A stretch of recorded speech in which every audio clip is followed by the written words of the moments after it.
Entonces empezamos. No estamos haciendo nada mucho formal, entonces no voy a decir el currículo de las personas que están aquí, simplemente pasar la palabra. Vamos a empezar por Cauê, después por la profesora Roxana.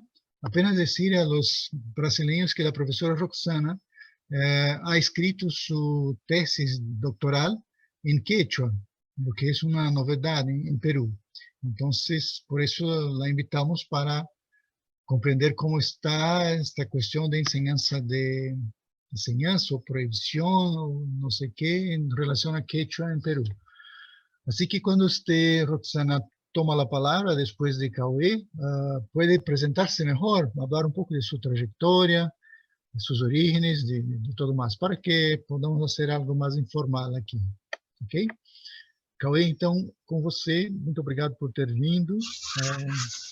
Nós demos aí entre 15 e 20 minutos, né? Se passar um pouco não tem problema, ou então a gente pode retomar no final e completar alguma coisa que faltou, ok? Legal, tá ótimo. Bom, obrigado, professor, obrigado, professora Viviane, a Daiane, a Amanda, o pessoal da retaguarda aí que está ajudando a gente também. Bom, meu nome é Cauê, eu ingressei no mestrado no ano passado, voltando depois de ter me graduado já há algum tempo. Eu estou desenvolvendo uma pesquisa sobre o Nina Rodrigues, a obra do Raimundo Nina Rodrigues, foi um médico maranhense. Eu preparei uma apresentação, eu quero ler um texto para vocês e apresentar alguns slides. Vamos ver como que eu posso fazer isso da melhor forma. Vocês estão vendo? Sim. Conseguem enxergar a apresentação? Sim. Beleza, então. Bom, primeiro de tudo eu preciso dizer que eu não sei absolutamente nada sobre línguas africanas. É uma novidade para mim, eu estou entrando em contato com esse tema agora. E o que eu quero falar nessa apresentação, brevemente, é como elas são construídas como um objeto de conhecimento nesse projeto específico do Nina Rodrigues, e como elas são, ao mesmo tempo, constituídas como um estigma, ao meu ver, uma marca negativa. Para isso, eu quero situar essa apresentação dentro da minha dissertação, o que eu venho estudando, para então passar a apresentar como que se dá essa construção nesse livro. Eu preparei um texto, eu quero ler para vocês, agradeço já a paciência, eu acredito que vai ser rápido. Bom, em pesquisa de mestrado em andamento, eu tomo como corpus o livro As Coletividades Anormais, do médico maranhense Raimundo Nina Rodrigues. Esse livro, escrito na virada do século XIX para o XX, e que é considerado um dos primeiros trabalhos de psicologia social do Brasil, Nina Rodrigues analisa eventos importantes da Primeira República, como a Revolta de Canudos, colocando nos termos da ciência da época o que considerava como ameaça para a construção de uma nação republicana moderna. Em seus trabalhos, Rodrigues aliou a medicina a reflexões do direito e da criminologia, em um contexto de intenso determinismo racial, elaborando um eixo de significados muito importante para a época, que foi a relação entre nação e raça. No caso de Canudos, por exemplo, Rodrigues entendeu que houve um evento de loucura epidêmica. Dado um ambiente político conturbado e um meio biológico favorável, Antônio Conselheiro teria transmitido sua loucura aos jagunços, que eram mestiços e, portanto, propensos à loucura e ao crime. Assim, o determinismo racial se aliava a um certo discurso de progresso para manter hierarquias sociais, tomando a raça branca europeia como privilegiada e a negra e a mestiça como inferiores. Nesse sentido, durante a Primeira República, podemos ver como, em uma tentativa de modernização e especialização das ciências, as contradições e desigualdades da sociedade brasileira, então recém-saída da escravidão, tomavam uma nova linguagem e eram constituídas em novos campos de conhecimento. Como ilustração, é dessa época, por exemplo, a fundação do Instituto Oswaldo Cruz, em 1900, e do Instituto Butantan, em 1901, além da conhecida Revolta da Vacina, que foi em 1904. Ou seja, a ciência, racista ou não, se expandia, e aparecia como sendo capaz de curar um povo doente e de interpretar a suposta desordem de um país que fugia aos moldes das sociedades europeias. A imposição de um projeto nesses termos não poderia ser sem violências e resistências de todo tipo. Eu argumento na minha dissertação E nessa época ocorreu no Brasil um processo análogo ao que Jean-Jacques Courtine descreve no texto Identificar Traços, Indícios e Suspeitas, que faz parte da coleção História do Corpo. Nesse texto, Courtine, um autor que tem uma importante produção na análise do discurso francesa, interpreta as transformações dos modos de ler os corpos e as identidades na Europa do século XIX. Ele argumenta que, devido à desagregação da sociedade tradicional e à constituição de um mercado de trabalho assalariado e uma sociedade urbana, os velhos códigos de conduta, que diziam quem era respeitável ou perigoso, por exemplo, se embaralharam e se transformaram. Surge, nesse período, ciências como a frenologia, que foi o estudo das medidas dos crânios e da fisionomia das pessoas, para se detectar quem era potencialmente perigoso ou quem teria nascido propenso ao crime. No Brasil, nessa mesma época, Nina Rodrigues estudou o crânio de Antônio Conselheiro, para tentar ler nele o que chamou de o segredo da loucura. Eu tomo, então, como objeto de estudo em minha dissertação a constituição de corporalidades, de modos de leitura e de significação dos indivíduos e das coletividades, na intersecção entre os discursos médico e jurídico. Outro exemplo seria como foi constituído nesse projeto o corpo de uma nação mestiça como o Brasil, um corpo de futuro incerto, marcado pelo risco da mistura de raças e pelo estigma da presença africana. Bom, no semestre passado eu tive a oportunidade de cursar uma matéria com o professor Valdir na Universidade de São Paulo, que tinha como tema imagens de línguas, o que me levou a investigar outro aspecto da obra do Nina Rodrigues. E ao encontrar em Os Africanos no Brasil, um estudo sobre línguas que considero parte de um duplo movimento. Por um lado, a concepção de língua como objeto científico, e por outro, sua elaboração como estigma, como uma marca negativa. O livro Os Africanos no Brasil, ainda que marcado pelo racismo da época, é pioneiro para o campo dos estudos etnográficos. Até então, logo após a abolição, era tabu tratar-se cientificamente dos afrodescendentes, e, em geral, se tentava apagar a memória da escravidão. Essa tentativa de apagamento, de falseamento da realidade, ficou marcada, por exemplo, no Hino da República, que eu não conhecia, eu imagino que não seja muito popular, mas muito significativo. Eu cito alguns versos. Nós nem cremos que escravos outrora tenha havido em tão nobre país. Hoje, o rubro lampejo da aurora acha irmãos, não tiranos hostis. Somos todos iguais. Isso em 1890, talvez menos de um ano após a abolição. Bom, além desse apagamento, houve, como podemos ver muito claramente em Os Africanos no Brasil, a reelaboração das hierarquias e dos traumas legados da escravidão para o discurso científico da época. O livro foi publicado póstumamente, e logo no seu prefácio, escrito por seu compilador Homero Pires, o livro é descrito nesses termos. Eu cito: esse livro é como o tesouro dos Nibelungos, guardado por Fafnir. Trazia a desgraça àquele que consigo retivesse. Fecha aspas. Homero Pires segue, então, nesse prefácio, descrevendo como Nina Rodrigues, o autor, havia morrido enquanto trabalhava no livro. Além disso, Oscar Freire, posteriormente, outro médico, também havia morrido ao trabalhar na publicação do livro. Os Africanos no Brasil teria nascido assim sob o signo da desgraça e da morte. Como panorama, nós podemos ver como no índice do livro, não sei se vocês conseguem enxergar, bom, no índice do livro, os significados associados à construção do negro como objeto de ciência evidenciam algumas relações interdiscursivas e ideológicas muito importantes. Resumidamente, o interesse para o estudo do negro, esse que Rodrigues chamou, entre aspas, esfinge de nosso tempo, se dá pela mensuração de seu valor enquanto raça que comporia o povo brasileiro, esse povo que também estava sendo construído ou reconstruído naquela época. Há, ao longo do livro, um destaque para revoltas de escravos, em especial nos primeiros capítulos, o que eu interpreto como sendo parte daquilo que ficou conhecido na historiografia como haitianismo, ou seja, o medo das revoluções como a ocorrida no Haiti, onde os negros escravos rebelaram e tomaram o poder. Há também uma insistência no termo sobrevivências. Eu não acredito que se trate aqui de sobrevivência como resistência ou luta. Ao longo do texto, a violência cometida historicamente a essas pessoas é dada como inevitável, cabendo à ciência apenas catalogar o que estava em vias de desaparecer, colocando-se acima das questões políticas. A negação da vivência plena é dada como um fato. Por sua vez, os dois últimos capítulos não poderiam ser mais significativos: valor social da raça e criminalidade. Assim, nesse momento seminal da construção das ciências no Brasil, o negro era constituído como objeto de ciência e reafirmado como ameaça social, em uma confluência dos discursos médico e jurídico.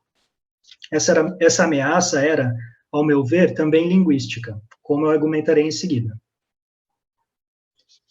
No capítulo 5º do livro, onde Nina Rodrigues examina mais detidamente as línguas africanas, o estudo dessas línguas é justificado por 3 motivos. Primeiro, a sua contribuição à ciência pátria, que estaria em débito com o tema. Segundo, como conhecimento, entre aspas, das alterações sofridas pelo português falado no Brasil no conflito com as línguas africanas, fecha aspas. Ou seja, as línguas africanas são tomadas como um bloco que teriam imposto alterações ao português. E, em terceiro lugar, em consonância com esse projeto, o interesse em estudar as línguas africanas seria a medição do valor social de seus falantes e a avaliação, segundo Rodrigues, entre aspas, do grau de sua cultura mental. Eu vou comentar brevemente esses 3 pontos. Em relação ao primeiro ponto, a contribuição com a ciência nacional, uma citação de um importante contemporâneo de Rodrigues, Silvio Romero, adicionada à primeira edição de Os Africanos no Brasil, exemplifica um pouco as preocupações da época. Eu cito: "É uma vergonha para a ciência no Brasil que nada tenhamos consagrado de nossos trabalhos ao estudo das línguas e religiões africanas. Vamos levianamente deixando morrer os negros da costa como inúteis. Iremos deixar a outros o estudo de tantos dialetos africanos que se falam em nossas senzalas. O negro não é só uma máquina econômica, ele é, antes de tudo, e malgrado sua ignorância, um objeto de ciência. Apressem-se os especialistas." Bom, nesse contexto, ao se elaborar um breve vocabulário dentro dessa obra das línguas, me corrijam se eu estiver pronunciando errado, provavelmente eu estou, Grunce, Gegé, Haussá, Kanuri e Tapa, reserva-se um lugar subalterno e inédito para os falantes dessas línguas. Esses que poderiam ser detentores privilegiados de um conhecimento,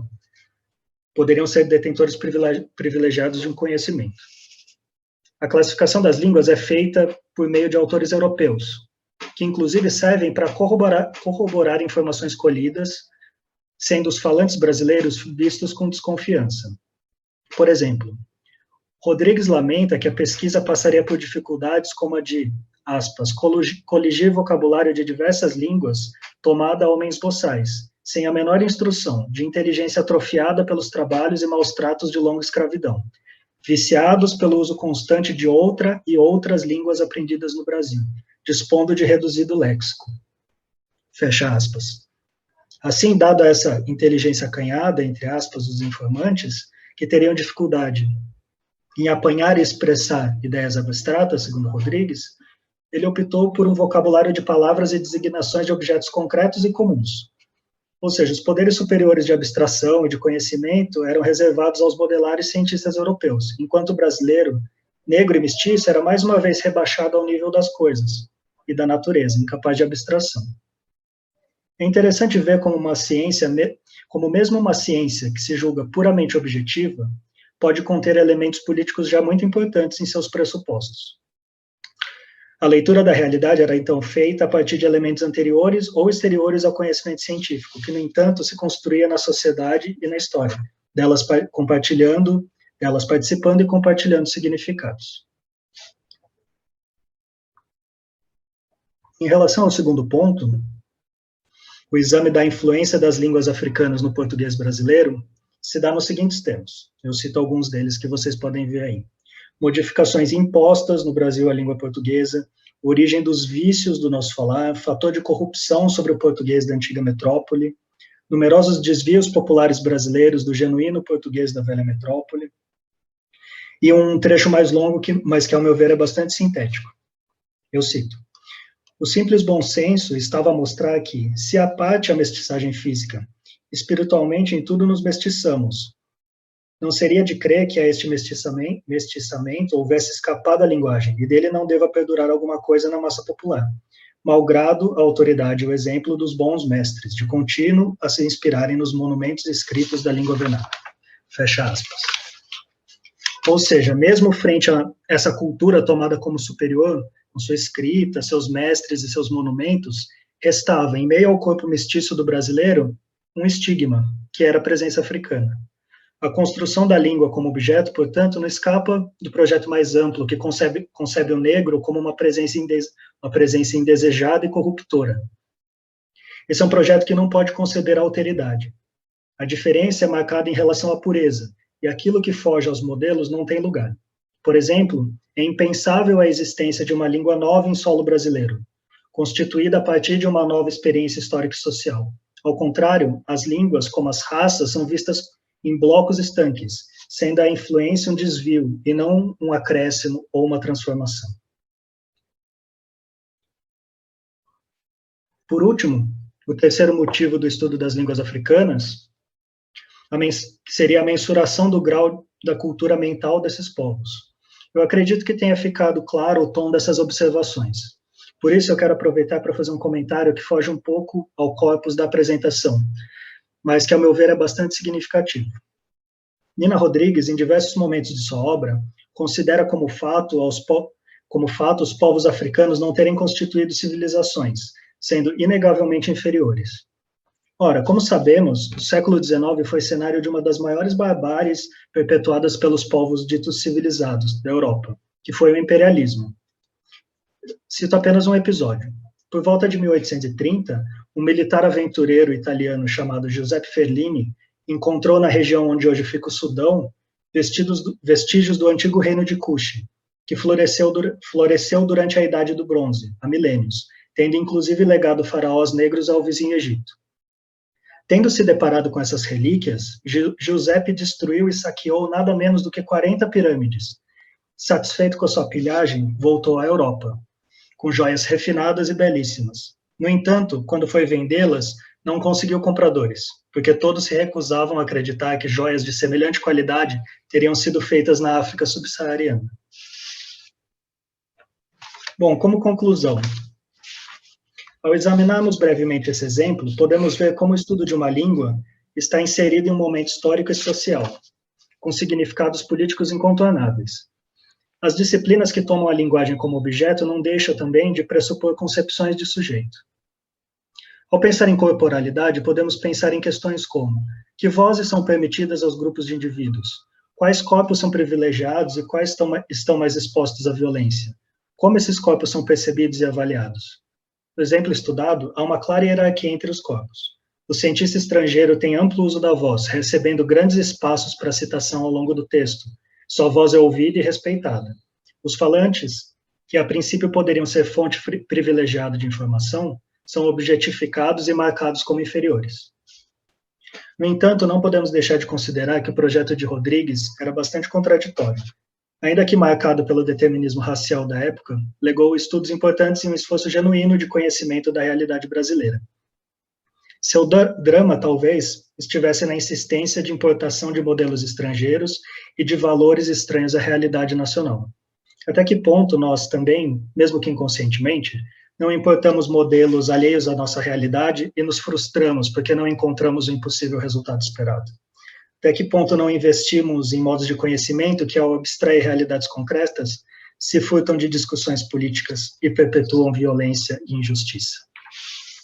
É isso. Obrigado mais uma vez. Passo a palavra para vocês. Se alguém quiser perguntar alguma coisa, pode ficar à vontade.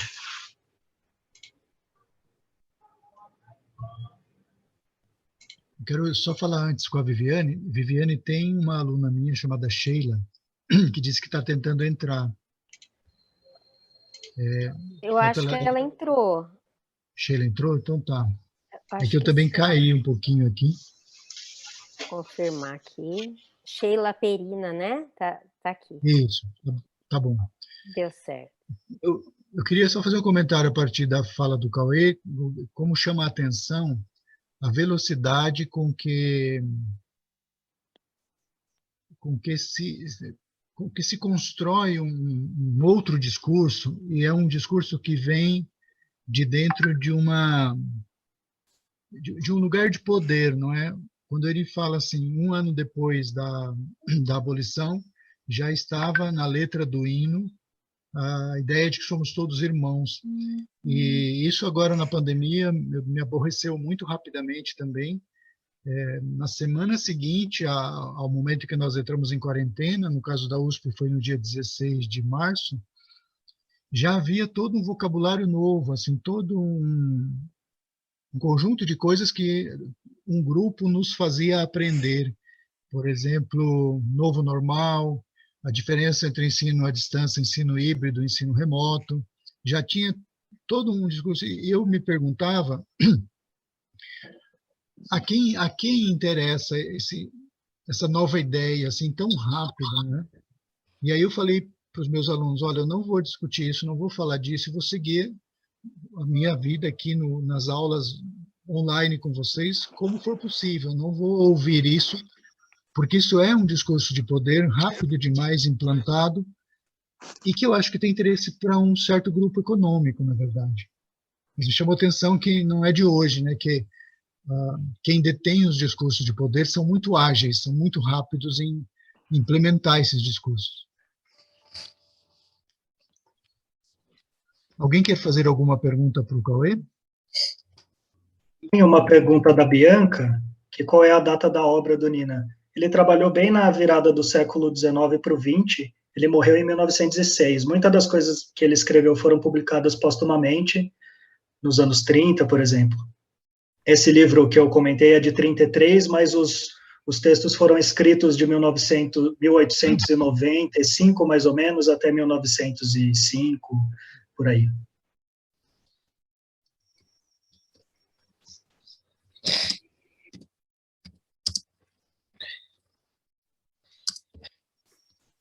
Sheila, seu microfone está aberto. Você quer perguntar? Não. Você acabou de entrar, né? Está se organizando ainda. Vamos passar, então, a palavra para a professora Roxana. E, enquanto isso, dá tempo de pensar em outras questões. Aí a gente, no final, volta a chamar o Cauê a responder alguma coisa. Podemos? Professora Roxana, então, senhores, com você. Mucho obrigado. Muchas gracias. Muy buenas tardes.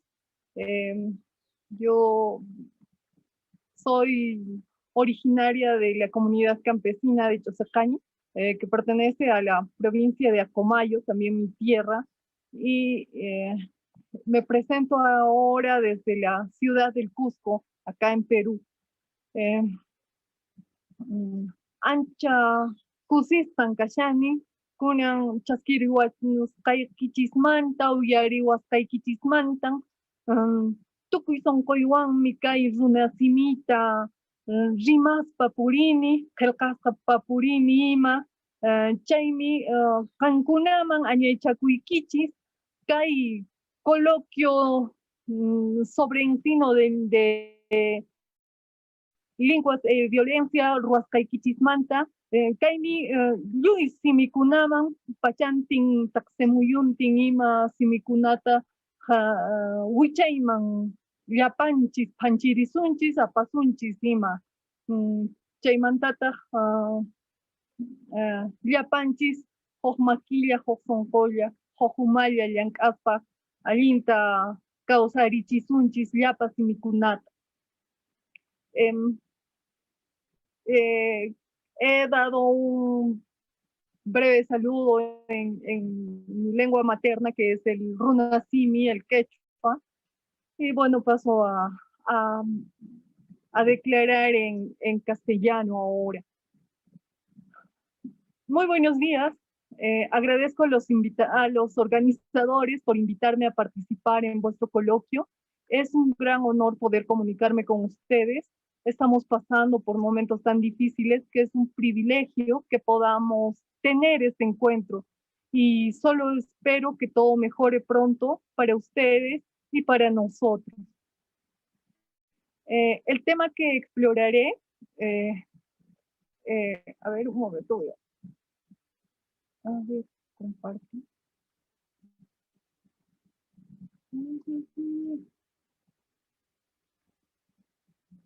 A ver, disculpen, no sé si ¿Se ve la diapositiva que estoy compartiendo? Sí, Oh, sí, muchas gracias. sí se ve.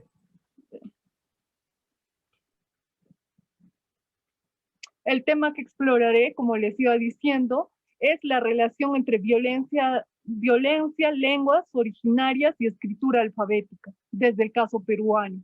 En general, los pueblos originarios han sufrido epidemias devastadoras en toda su historia de contacto cultural, desde el despojo y depredación de sus territorios ancestrales, la vulnerabilidad y el peligro de perder su vitalidad lingüística y cultural, el pisoteo de sus derechos fundamentales, hasta el silenciamiento y exclusión de las decisiones de poder. Es una larga historia de violencia que no deriva solo del contacto con Europa. Antes de la invasión europea, nuestros ancestros no desconocieron el conflicto, pero buscaron la armonía, el mejor modo de vivir y colaborar juntos. Sin embargo, la violencia adquirió un sentido devastador en la conquista europea, conduciendo al colapso de las civilizaciones, transformando el paisaje, alterando la organización social y debilitando las lenguas originarias hasta extinguir a muchas de ellas. La escritura alfabética aparece dentro de toda esta trama de sucesos, por lo que abordaré la relación histórica entre violencia y escritura, las implicancias de la escritura alfabética para la familia lingüística quechua y los retos que plantea la revitalización desde la escritura en nuestras lenguas originarias.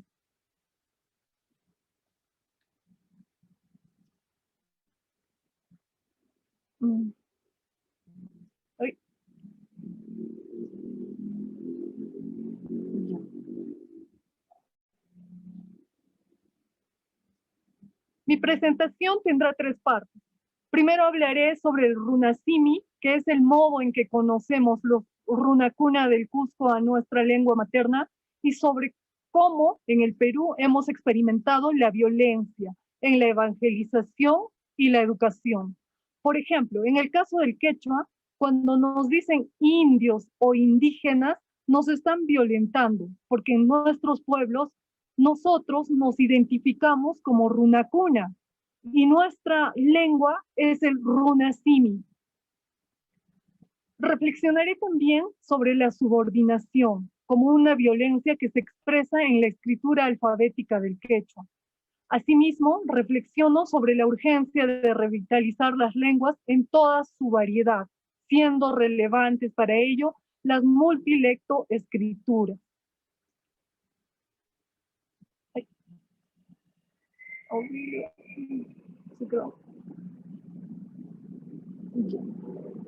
En el Perú hay 48 lenguas originarias reconocidas por el Estado. 4 son andinas y 44 amazónicas. Sin embargo, varias lenguas maternas están en riesgo, principalmente porque ya no se da la transmisión de padres a hijos. Si bien la familia lingüística quechua es la lengua originaria con más hablantes en el Perú, también está expuesta a la extinción, principalmente porque ha experimentado una larga historia de violencia. La violencia está presente en nuestras vidas de muchas maneras, y ya desde el primer contacto hubo violencia en nuestros territorios. La propagación de enfermedades generó el colapso de nuestros pueblos y la subordinación de los sobrevivientes, lo cual se reforzó Perdón, con el... profesora. A ver. Profesora, perdón. Aquí para mí aparece una banda sobre su diapositiva a la izquierda que cubre una parte. No. A ver. Sí, ahora está bien. Ah, ya. Comprendo, Ahora sí. comprendo. Un segundo, por favor, déjeme solucionar ese inconveniente. No hay apuro.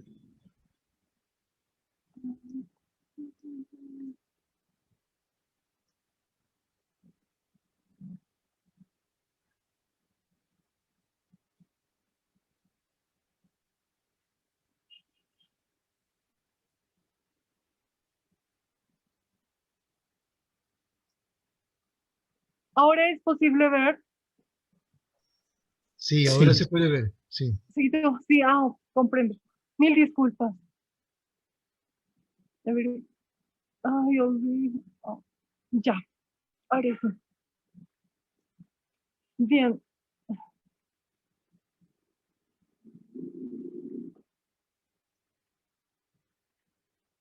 Bien, continuando.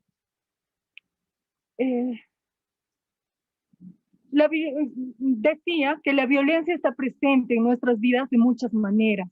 Ya desde el contacto hubo violencia en nuestros territorios. La propagación de enfermedades generó el colapso de nuestros pueblos y la subordinación de los sobrevivientes, lo cual se reforzó con el sistema colonial y se consolidó en las repúblicas nacionales.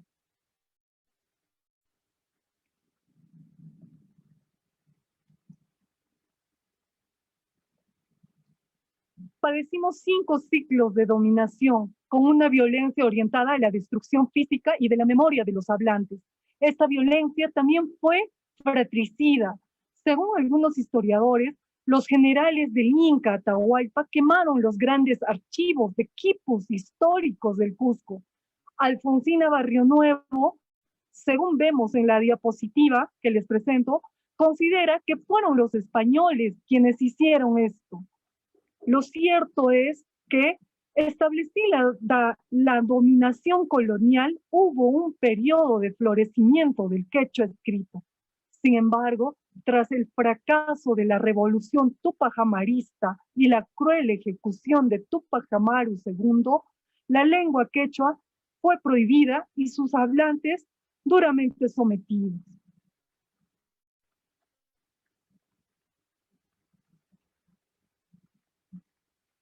La espada, el libro y la cruz formaron parte de una compleja estrategia de sometimiento. En 1584, el primer libro impreso en el Perú fue una doctrina cristiana escrita en castellano, quechua y aymara. Su portada está en la parte superior de la diapositiva que aquí les presento. Según Mario Raceto, cito, la publicación nació de la idea de dotar con un instrumento ideológico a los frailes que iniciarían la aculturación de un pueblo subyugado por las armas de la guerra. Fin de cita. Por su parte, el Concilio de Lima de 1583 y los extirpadores de idolatrías ordenaron quemar las huacas provinciales por los, entre comillas, hechizamientos y brujerías que se les atribuía. La consigna era, todo lo que se puede quemar se quema y luego se quema luego y lo demás se hace pedazos. Como señala Pilar Roca, abro cita, los españoles encaminaron sus esfuerzos a descubrir las normas, valores, usos y costumbres andinos. Desconocieron las etnias, motejando como indios a los pueblos sojuzgados. Pretendieron que olvidaran sus orígenes y perdieran el sentido de pertenencia a sus etnias de procedencia. El etnocidio que produjo esta perversión histórica hizo que los naturales se avergonzaran de sus creencias primigenias, haciéndoles consentir que sus danzas, sus cantos y rituales eran propios de gente primitiva. Bueno, fin de cita. La situación no fue mejor en la República. Al difundirse la idea de que el quechua es una lengua ágrafa, sin escritura, por tanto, sus hablantes fueron definidos como analfabetos, siendo excluidos del voto hasta 1978. Pero los pueblos andinos sí tienen escritura, que se expresa en muchas modalidades. Hay un legado escrito en quechua que se halla en fuentes como Crónicas de Guamán Poma, en cuyos dibujos hay una fuente para estudiar diversos diseños textiles, cuyos detalles se observan claramente en el dibujo que les presento en la diapositiva. Así como en la Crónica de Juan Santa Cruz Pachacuti Yanquis Alcamaigua, que recupera la cosmovisión andina. Según Carmen Bernard, en el retablo de Coricancha, que vemos en la diapositiva, el autor, cito, atribuye el lugar central no a la cruz, sino a la montaña. Fin de cita.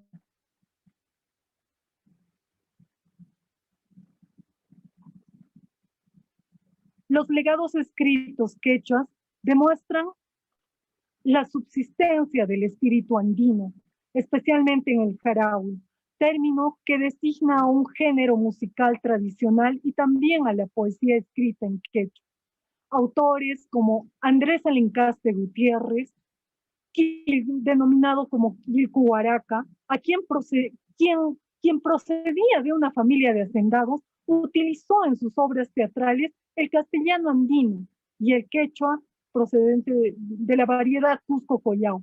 Pero en su poesía, él fue incorporando y acomodando su propia propuesta de escritura alfabética, que denominó como escritura fonética.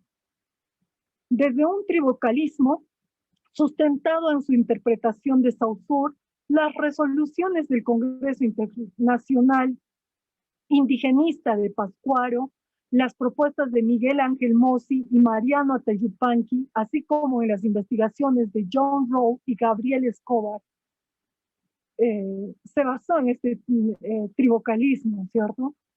Sin embargo, en su último poemario, que vemos en la ilustración, optó por las 5 vocales.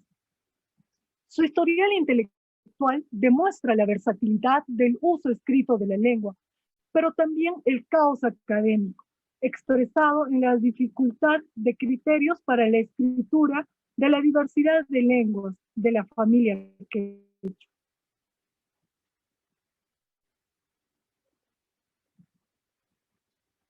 Hay 2 tipos de violencia que sufrimos los hablantes de lenguas originarias. Una violencia invisible, presente en las burlas, en la falta de entendimiento, en el rechazo deliberado o en la vergüenza a hablar la propia lengua.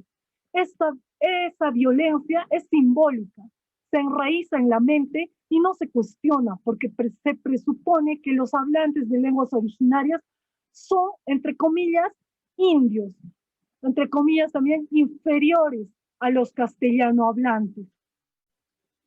Junto con esta violencia simbólica hay una violencia institucionalizada que se expresa de manera visible en el rechazo a que se continúe usando la lengua, con leyes y políticas contrarias a la diversidad lingüística que consagran una lengua estándar y subordinan a las demás lenguas, calificándolas como dialectos o lenguas de minoría.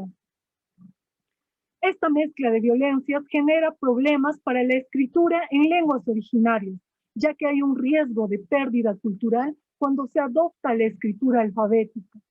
Pero si no escribimos en nuestras lenguas, estas pueden desaparecer. Es importante, por ello, considerar el enfoque de las multiliteracidades o multilectoescrituras, propuesto por el New London Group. Este enfoque cuestiona la división entre la oralidad y escritura, planteando que hay múltiples modalidades de construir significado y, por tanto, la lectura y escritura no depende únicamente de un alfabeto oficial. Considerando este enfoque, la escritura puede entenderse como una modalidad de acto de habla, que se constituye desde la intención de hacer cosas. Mediante la escritura se comunica, pero también se ejerce el poder desde varias posiciones de autoridad. Ishani Maitra plantea así que un juez emite leyes y sentencias porque su autoridad deriva de su posición social y que esa autoridad puede ser transferida a otros. Además, hay una autoridad concedida, expresada como la licencia para decir o hacer algo, sin importar que ello sea cuestionado. Desde estas licencias, el racismo y el sexismo se expresan como si fueran normales. En la foto sirve para, en la fotografía que observamos, sirve para descalificar la escritura de una congresista quechohablante, Hilaria Supa, quien fue la primera en juramentar su cargo de congresista en quechua. En el Perú, la Constitución de 1993 se reconoce la oficialidad de todas las lenguas, pero recién en el año 2011, con la Ley de Lenguas número 29735, se precisa que se debe atender en sus lenguas a los hablantes originarios en sus lugares de procedencia. En tanto que los hablantes podemos exigir el derecho de usar nuestras lenguas originarias en los espacios públicos, de ser necesario, con ayuda de intérpretes. Sin embargo, nada garantiza que se cumpla con la oficialidad de la lengua originaria, ya que el Estado no brinda un trato igualitario ni respeta las diferencias. Ni leyes ni sentencias se emitan en cada lengua originaria, lo que se atribuye a la falta de traductores. Pero cuando ocurre la traducción en quechua, la lengua siempre se subordina al castellano.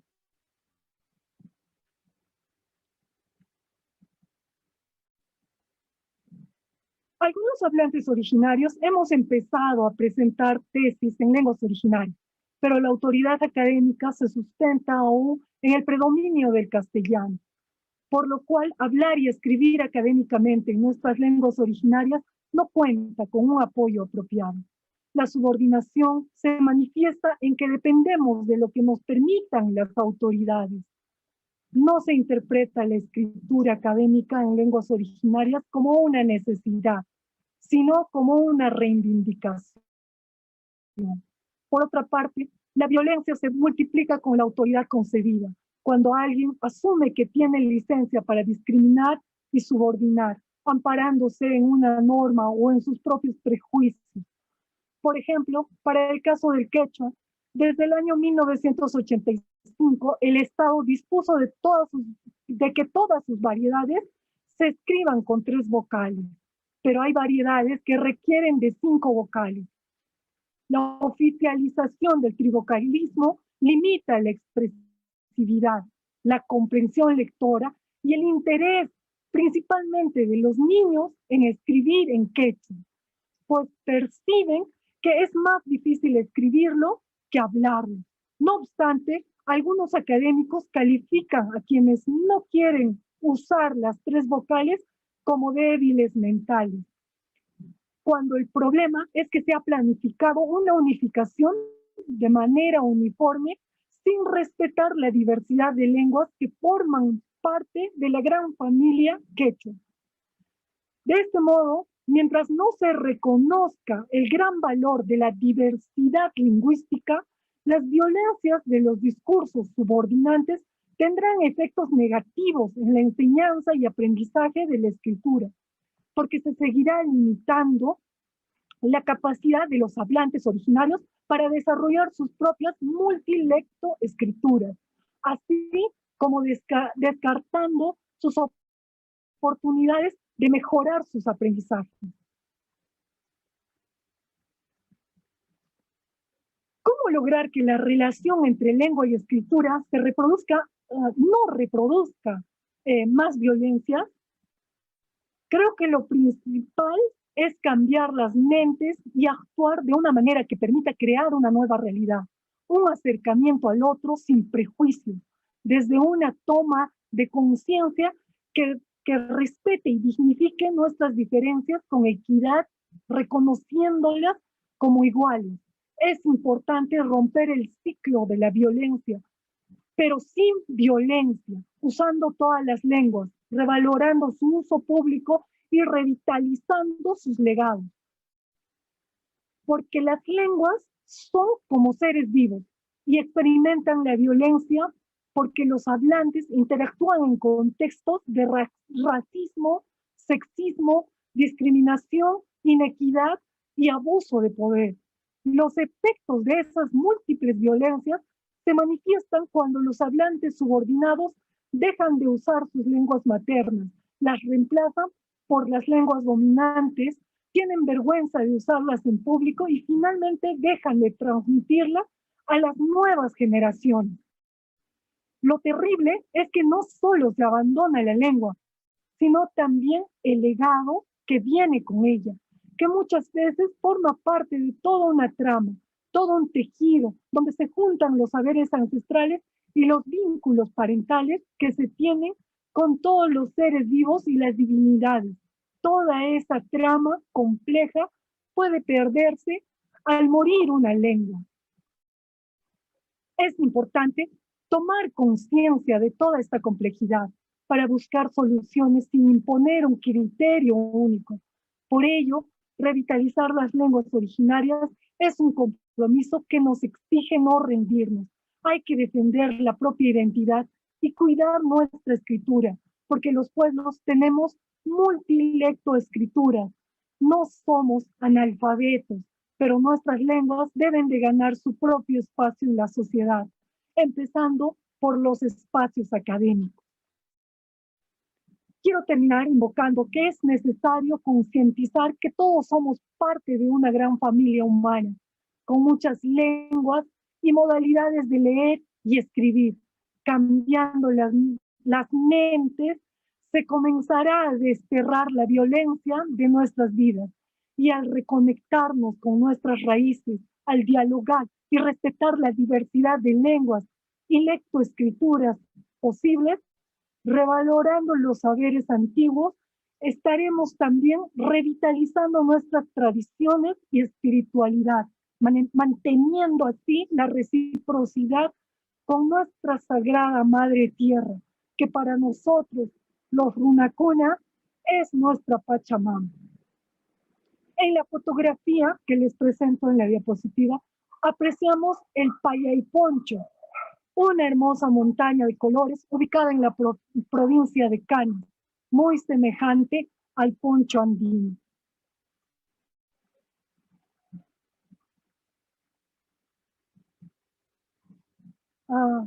Chayan noka rimarisqay anchatan añanchay kuykichis. Chayan kam. Muchas gracias por vuestra participación, por escuchar.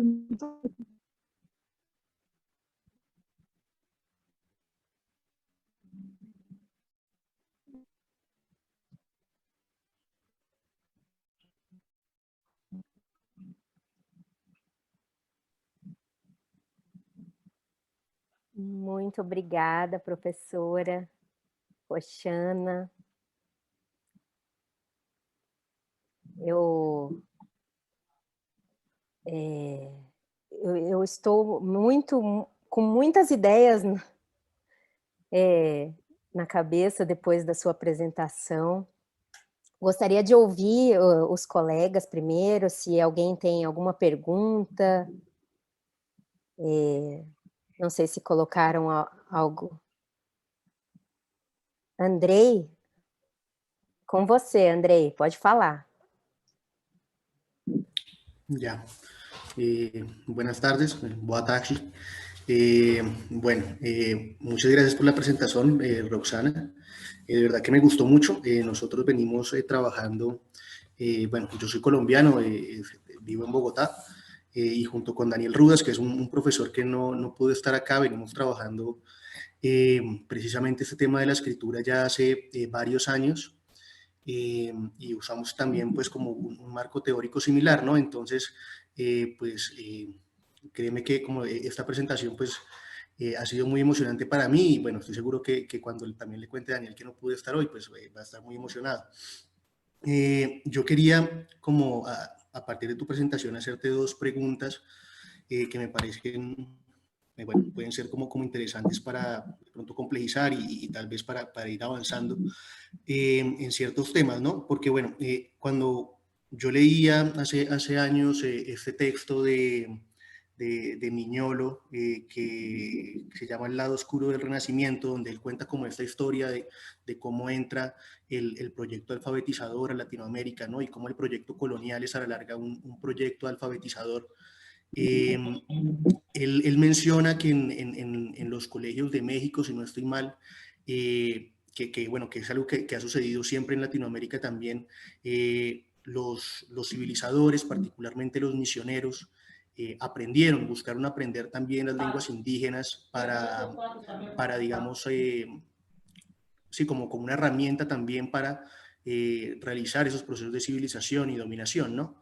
Que bueno, pues sí, es algo que pasó pues desde el principio y que, por ejemplo, en Colombia, no sé si en Brasil también, supongo también, por ejemplo, el Instituto Lingüístico de Verano, no sé si el Instituto Lingüístico de Verano tuvo presencia en Brasil, pero el Instituto Lingüístico de Verano también hizo lo mismo, ¿no? Eran misioneros, usualmente protestantes de Estados Unidos, que también tradujeron lenguas, hicieron cartillas y, bueno, cambiaron las religiones, las prácticas de las comunidades, a pesar de mantener, digamos, curiosamente o paradójicamente, digamos, los lugares donde ellos estuvieron son lugares donde aún se conservan algunas de las lenguas nativas de Colombia, ¿no? Pero digamos que a pesar de ese mantener las lenguas, igual pues se cambian, digamos, se cambian los usos de las lenguas, se cambia todo el sentido que tiene la lengua para articularlo como igual a un proyecto colonial, ¿no? Sí, por ejemplo, en vez de tener, no sé, unos relatos orales, se crea una escritura y se hacen unas cartillas donde está, qué sé yo, el salmo o bueno, lo que sea. En ese sentido, pues yo quería como hacerte dos preguntas.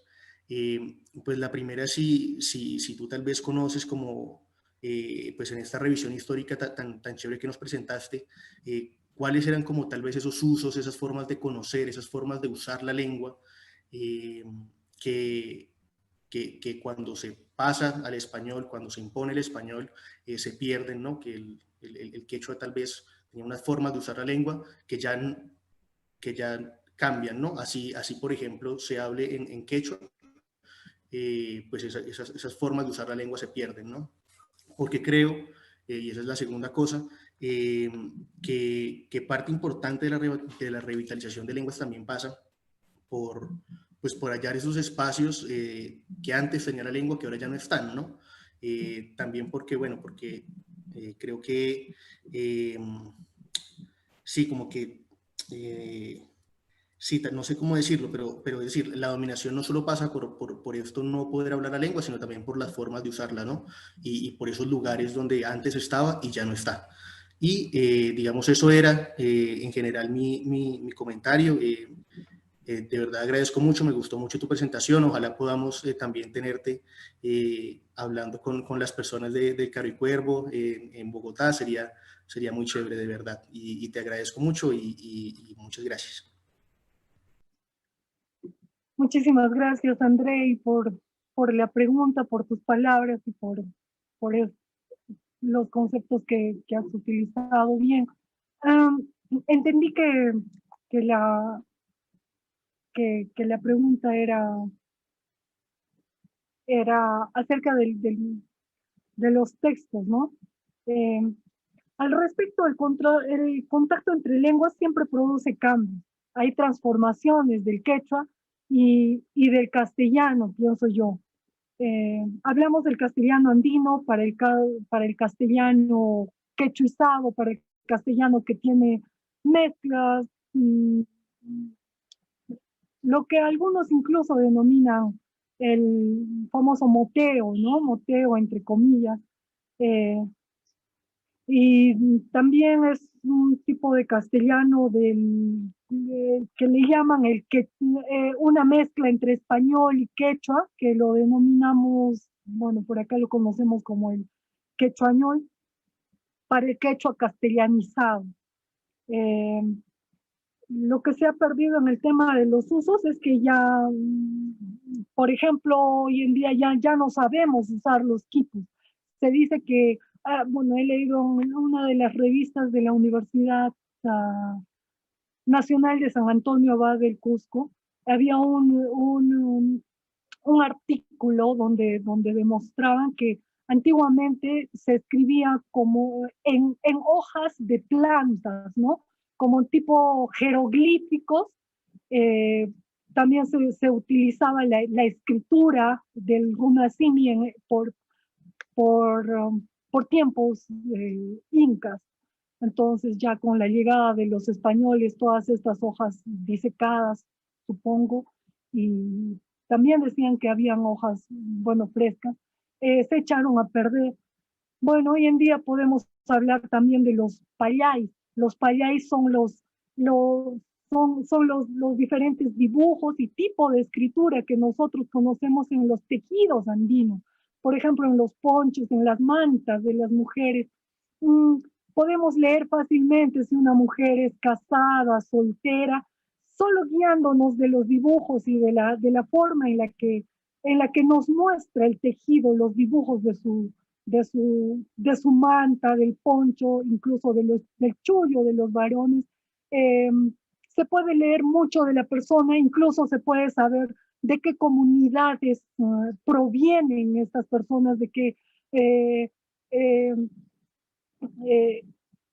si son del Cusco, de las afueras del Cusco, o bastantes características, ¿no? ¿Cuáles son sus gustos también?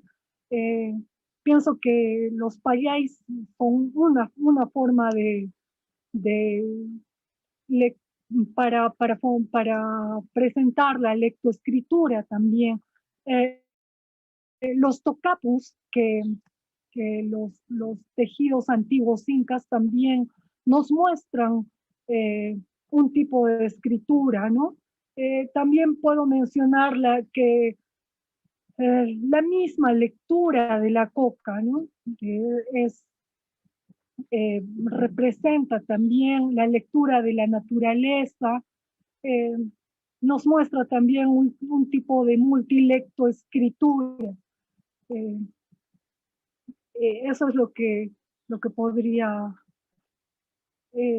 decir. Muchas gracias. Muchas gracias, Roxana. Gracias a ti, André.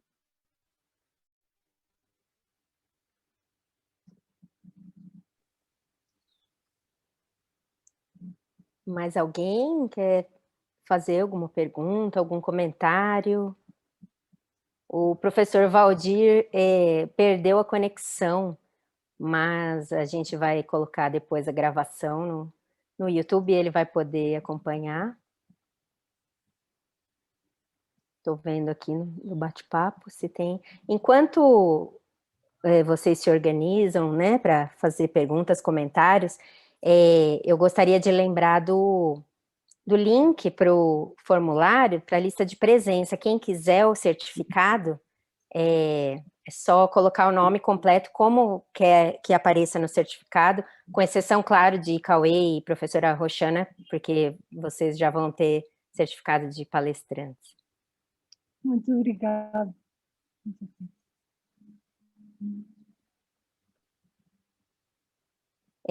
Bom, ninguém vai perguntar.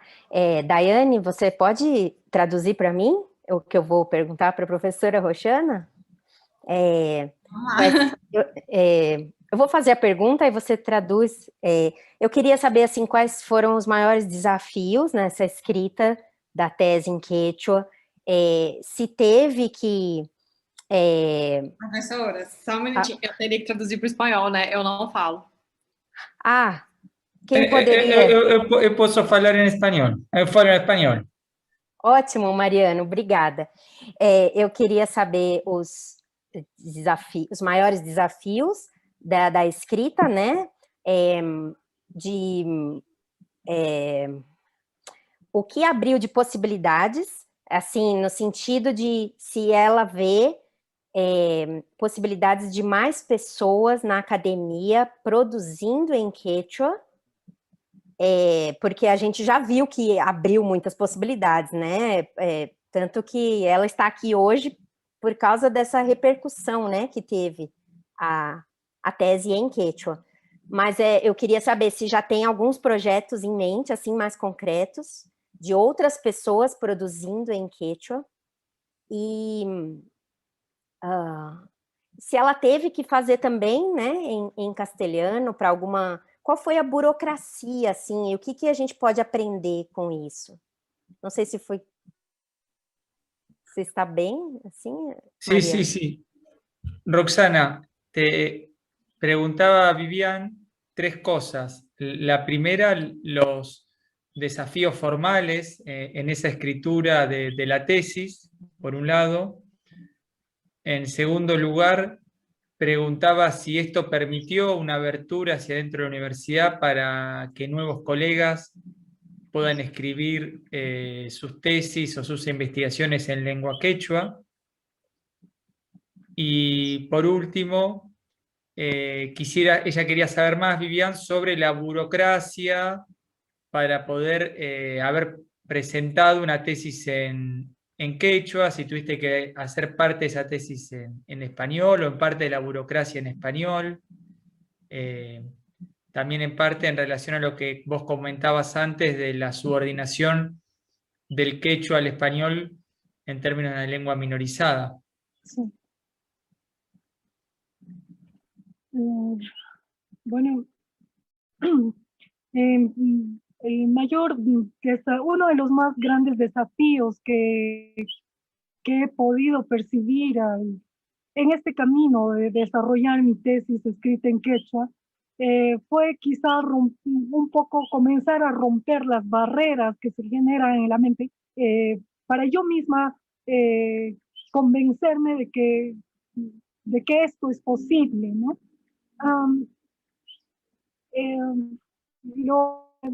En la universidad ciertamente sí hay burocracia, ya escribo en castellano, es bastante dificultoso por los documentos, también por lo económico y por el tiempo que se le da. Yo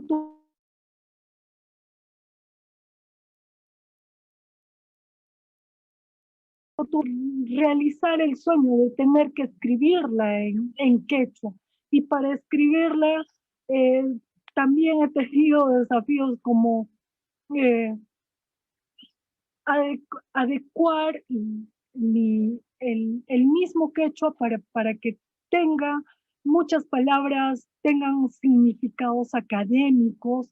En la misma investigación he tenido que viajar muchas veces a las provincias altas donde se realizó mi investigación, los significados de los topónimos, de las palabras netas de las provincias donde se originaron esas palabras. Y ciertamente, aparte de la burocracia que existe en la universidad, no he visto demasiado impedimento, sí bastante sorpresa y no había impedimento, pero podría decir que tampoco había apoyo, ¿no?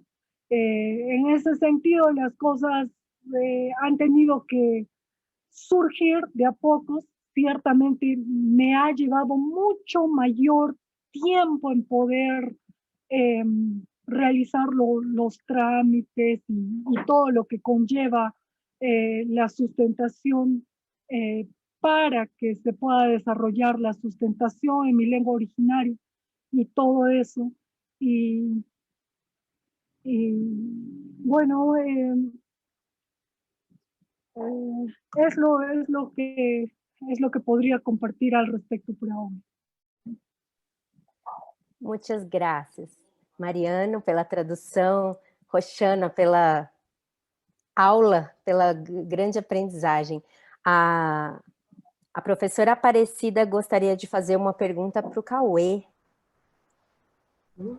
Tá bom, obrigada. Que bom, excelente, Viviane. Parabéns pelo evento, parabéns, Roxana, pela apresentação e Cauê também. Cauê, eu gostaria de... É uma reflexão que eu gostaria que você fizesse, né, comigo nesse processo aí. De ver o quanto que o pensamento de Nina Rodrigues, né, teve de impacto na identidade racial da população negra brasileira, né, e o quanto que isso, né, é carregado até os dias atuais, né, justamente por conta daquele momento histórico que ocorreu, e esse impacto é visível hoje no Brasil, no racismo estrutural que a gente tem na nossa sociedade, né. Então, não seria uma pergunta, seria uma reflexão sua, né, que por conta das várias reflexões que você fez a partir dos textos dele, né? De refletir um pouco sobre isso, né? E o impacto que se tem nas ações que a gente tem hoje, infelizmente, que a gente vê isso, né, de forma endêmica na nossa sociedade. Né? Sem dúvida nenhuma. Eu agradeço muito o comentário, sem dúvida. É algo que eu preciso me aprofundar e que é incontornável e visível. Obrigado pelo comentário.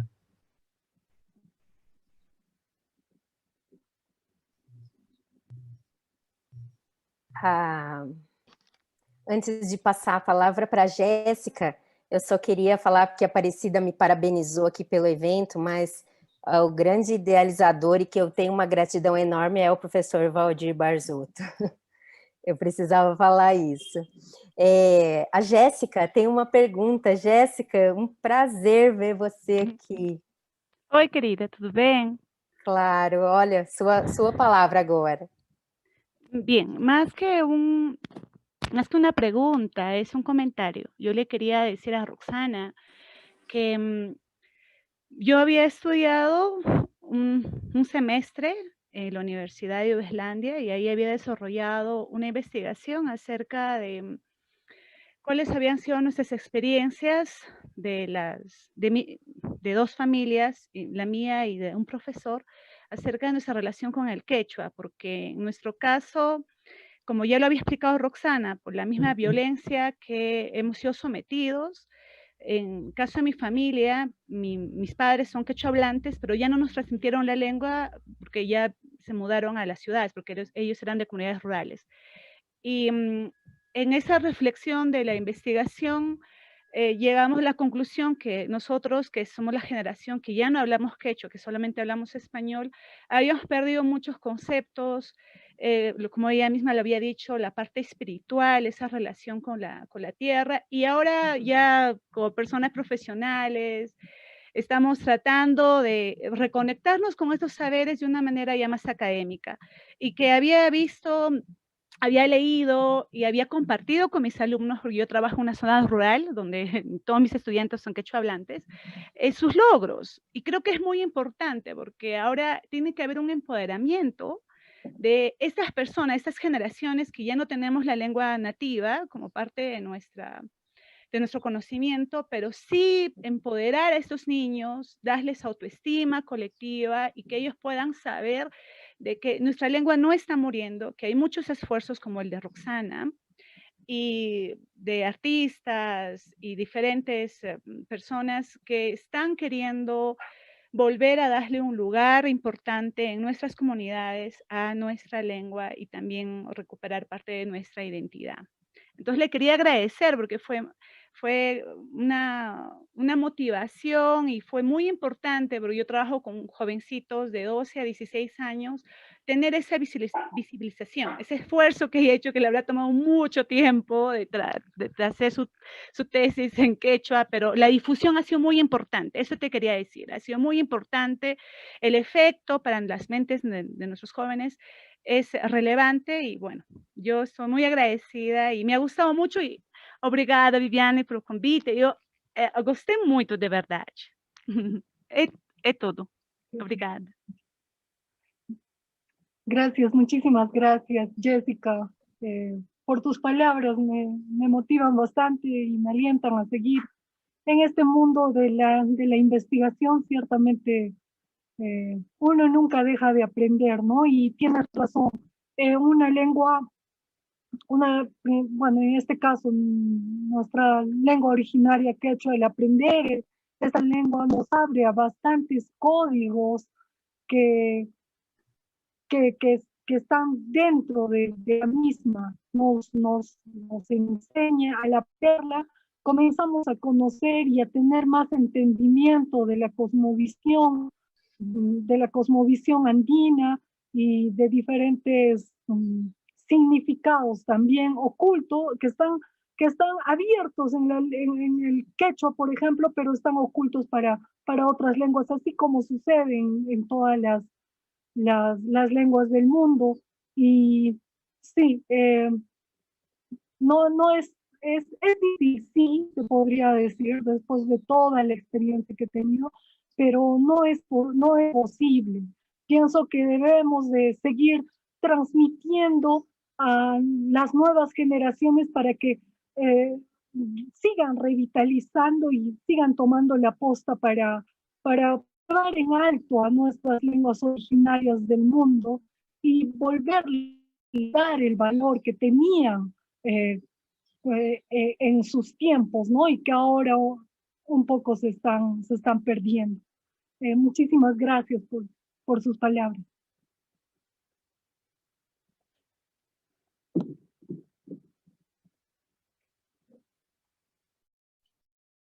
Yo creo que ahora es Andrea. Ya, sí, gracias. Pues la verdad era, quería como sumarme un poco a la pregunta de Viviane,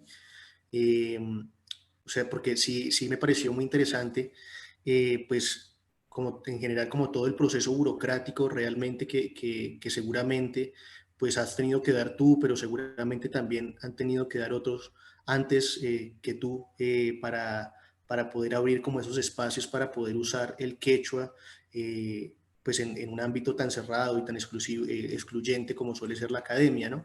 Entonces quería un poco preguntarte por eso, como realmente tal vez cómo ha sido como ese proceso, sí, como de lucha, me imagino, o sea, qué tuvo que pasar para que se pudiera usar el quechua para hacer una tesis, y también si esto se debe como a un enfoque particular de tu universidad o del lugar donde vives, o si esto es más bien como algo que sucedió por alguna ley y ahora se puede en todo el Perú, o sí, cómo es eso. Y por último, quería pedirte el favor de que si porfa puedes dejar tu correo en el chat para escribirte luego. Eso serían las dos cosas. Y muchas gracias.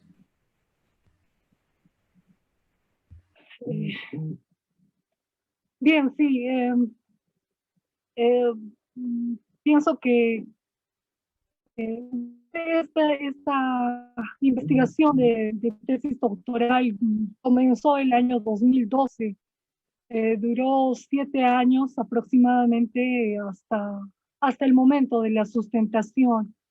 Para esto tuve un gran aliado quizá en la universidad, que fue el doctor Gonzalo Espino Relucé, quien fue mi asesor de tesis. Entonces él es un gran apasionado de las literaturas quechuas, sobre todo de la etnopoética quechua, que en algún ha sido un pilar fundamental para que los trámites y para que las barreras que aparecían en el camino puedan aclararse un poco, puedan despejarse. Por ejemplo, yo inicié la escritura de la tesis en quechua utilizando el formato AML para su escritura. Y mientras transcurría el tiempo, la universidad decidió cambiar el formato al formato APA. Entonces, fue voltear todo nuevamente y el repensarlo todo en quechua hasta para ese formato fue un poco complicado. Así, por ejemplo, iban saliendo nuevos documentos, nuevas resoluciones, que ya el camino que estábamos avanzando ya por vencer, nuevamente retrocedía, pero la motivación principal fue que demostrar que nuestro runacini, nuestro quechua no es menos que cualquier otra lengua existente en el mundo, que también se puede demostrar que puede comunicarse y puede entrar en la academia. Entonces, no perder ese norte, no perder ese sueño ha sido la gran motivación de poder traspasar bastantes barreras. Bueno, de algún modo yo siempre quiero dar el mensaje a los nuevos jóvenes, a las nuevas personas que se animen a escribir sus investigaciones, que exista más escritura en quechua. Y no quiero decir tanto que es difícil, que es extremadamente, no quiero desmotivar Al contrario, pienso que no debemos de perder sueños, porque un sueño comienza siendo primero individual, y cuando este sueño está pensado en nuestras raíces, en nuestra cultura, en nuestra lengua originaria, me he dado cuenta de que ese sueño se vuelve colectivo y que sirve para poder también heredarlo y transmitirlo a nuestras siguientes generaciones. Y todo esfuerzo, todas las barreras, lo burocrático, todos los problemas que se ha podido enfrentar en cuanto al logro de este sueño, de lo que es la presentación y la incursión del runasimi, del quechua en el mundo académico, pienso yo que ha valido la pena 1000 veces, que todo valió la pena, y que me siento muy contenta y muy satisfecha por todo el resultado, y eso es lo que vale, eso es lo principal. Sí, muchas gracias. Gracias a ti.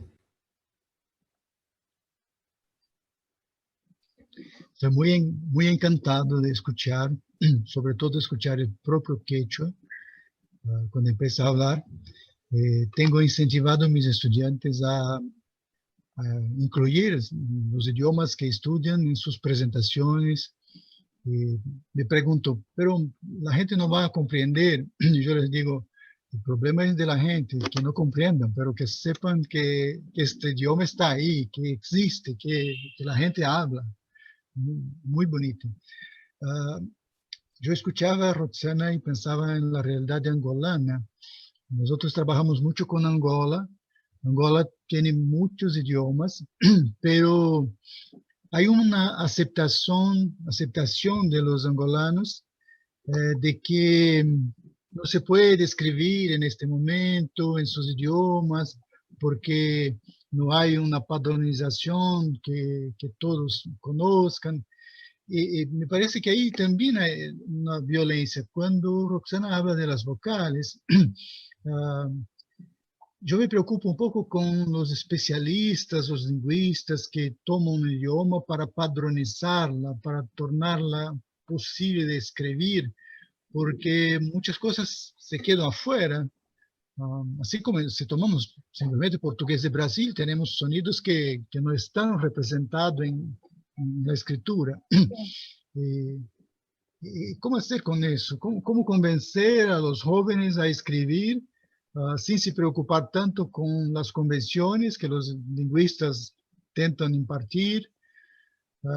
Mucho exceso de normatización, me parece. ¿Cómo hacer para trabajar con eso? Creo que estamos ahí hablando de la manera como los especialistas tratan los idiomas de los grupos étnicos. Me parece que mucho más los hablantes deberían tratar de sus propios idiomas con alguna especialidad, con estudios, con algún rigor, pero no simplemente aceptando que solamente los especialistas pueden decir cómo escribir, cómo hacer. Los hablantes tendrían que ser consultados también. No sé qué le parece, Roxana. Así es, parece que existe un mayor debate, mayor problema solo entre académicos, ¿no? Y que no se voltea la mirada hacia quienes en realidad son quienes producen, quienes mantienen vivas las lenguas originarias y quienes tienen mayor autoridad. Pienso que para el caso del Perú, el quechua es un conjunto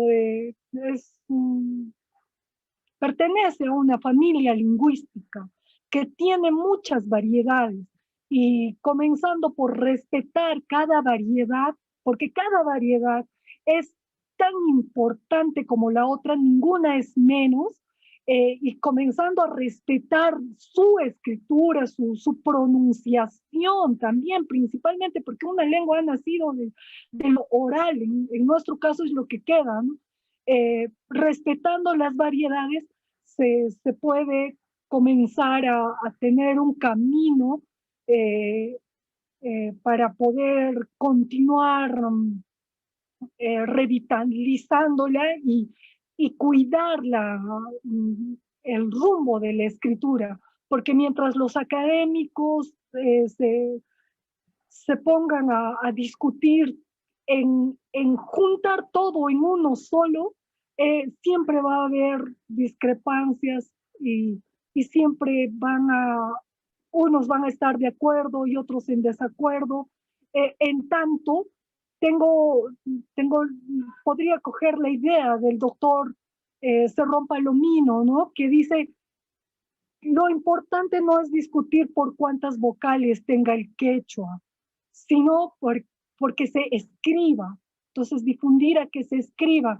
No, y yo sería partidaria de que no importa que se escriba quiénes con 3 vocales, que escriba con 3 vocales, con 5 vocales, hasta con 20 vocales, porque los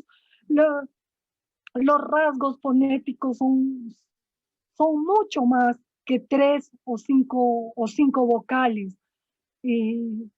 Pero mientras más produzcamos, mientras más evidencia en la escritura pongamos, más vamos a poder visibilizar nuestras lenguas originarias. Eso sería todo. Muchas gracias. Yo puse en el chat la dirección de un periódico que publica en idiomas latinoamericanos y africanos. Entonces, Roxana tiene interés de publicar en quechua.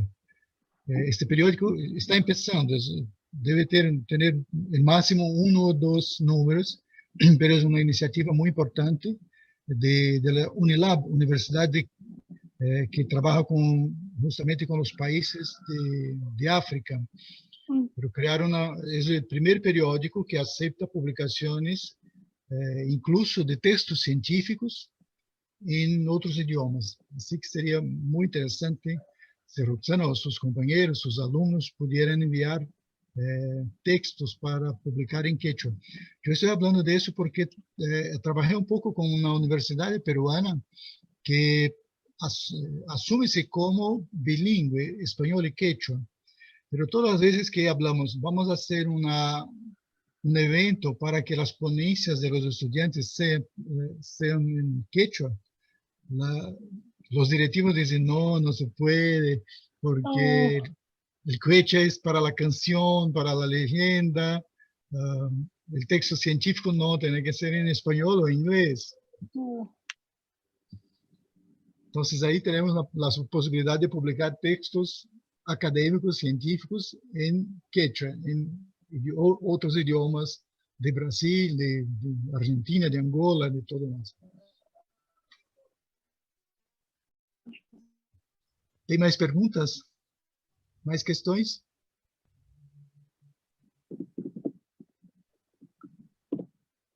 Viviane, então, encerramos com muita honra.